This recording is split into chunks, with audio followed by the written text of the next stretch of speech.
नमस्कार। मैं कहानियाँ सुनाता हूँ कि 779वीं कड़ी 779th एपिसोड। अभिवादन स्वीकार कीजिए देवतोष का। दोस्तों, आज उनके खत और आप में दाजी का खत।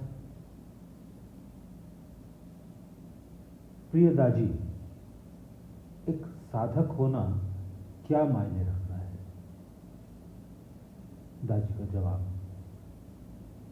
प्रिय बहन, एक साधक वो है जो सत्य की खोज करता है और अपनी इस खोज के लिए हमेशा जुनूनी बना रहता है। इस जुनून के बगैर एक चिंगारी कैसे धधकती ज्वाला बन सकती है? हम अपनी यात्रा जहां कहीं भी हम हैं वहां से शुरू करते हैं। क्या ये कोई मायने रखता है कि हम अपनी यात्रा कहां से शुरू करते हैं? नहीं, शुरू करना महत्वपूर्ण है।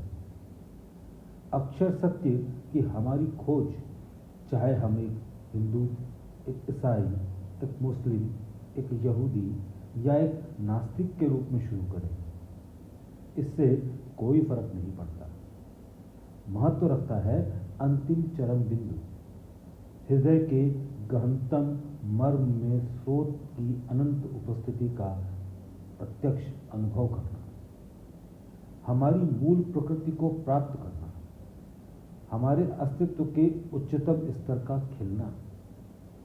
अज्ञात की ओर हमारी यात्रा हमेशा ही हमारी आंतरिक आवाज से निर्देशित होती है।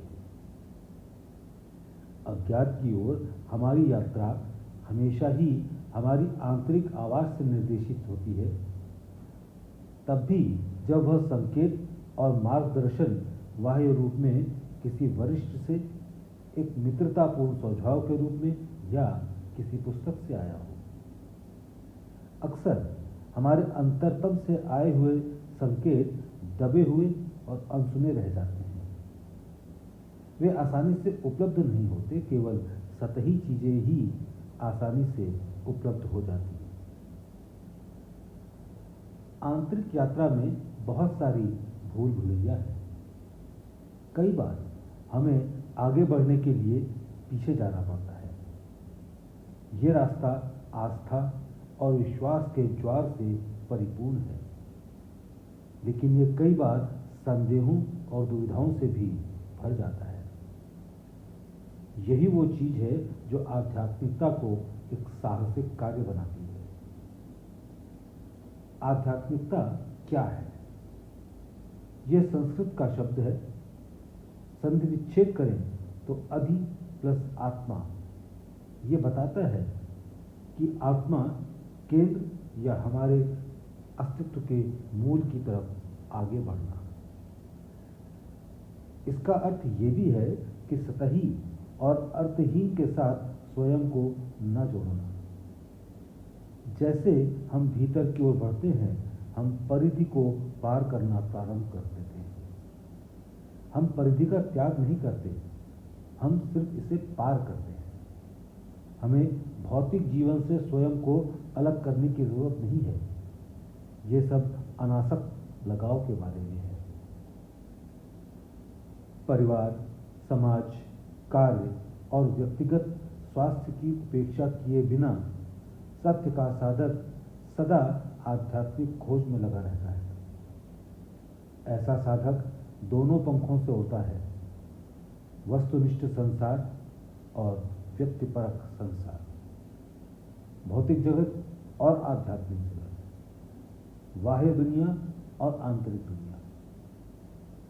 इस वस्तुनिष्ठ संसार में रहते हुए स्वयं को अनंत चेतना के असीमित आकाश में उतारने के लिए हम मोक्षदायक संवेग एकत्र करते हैं।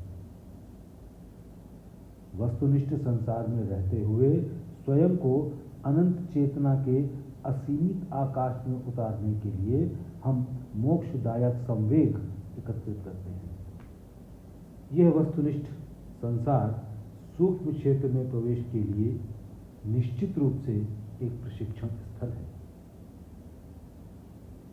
वस्तुनिष्ठ संसार के अपरिष्कृत संग्राम को पार करते हुए, वस्तुनिष्ठ संसार के अपरिष्कृत संग्राम को पार करते हुए सूक्ष्म क्षेत्रों में महारत हासिल करना हमें आध्यात्मिक क्षेत्र और उससे आगे के संसारों पर प्रभुत्व प्राप्त करने में सहायक होता है। उदाहरण के लिए, जीवन साथी या सहभागी के साथ संबंध उच्चतर स्तर की स्वीकार्यता विकसित करने में हमारी मदद करते हैं। बच्चों के साथ हमारे संबंध हमें वास्तविक रूप से विनम्र बनाते हैं। नाती पोतों के साथ के संबंध हमें और भी अधिक प्यार करने वाला बनाते हैं, और मित्रों के साथ हम निष्ठा का अर्थ सीखते हैं। यहीं पर ध्यानमयी मन का जादू सामने आता है। यहीं पर ध्यानमयी मन का जादू सामने आता है। इसके साथ ही हम आध्यात्मिक पथ पर आगे बढ़ने हेतु हमें चुनने के लिए हम ईश्वर के कृतज्ञ हैं। यह अवलोकन करने के लिए समय निकालें और अपने ध्यानमयी मन को दैनिक जीवन में किस प्रकार से अभिव्यक्त कर रहे हैं। क्या आपका आंतरिक और बाह्य संसार तारतम्य में है? प्रेम और आदर सहित, कमलेश।